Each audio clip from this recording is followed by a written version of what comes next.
బేటా నువ్వు ఎంత నీట్గా రాస్తున్నావు తల్లి. గుర్తొచ్చింది.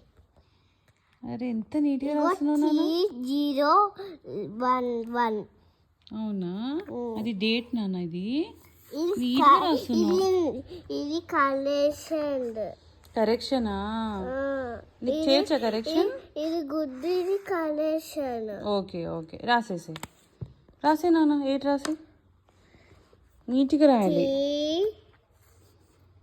అనుకుంటూ రాయాలి. What is that? Very good beta, super. రోజు దెబ్బ తాగించుకొని వస్తున్నావు కదా నాన్న. చూడు తగ్గిపోతుంది కొంచెమే, కానీ పసుపు ఎక్కువ రాయమన్నావురా ఎఫెక్టివ్ ఉండడానికి. అయ్యే ముక్క రాయి సీరియస్గా రాయి.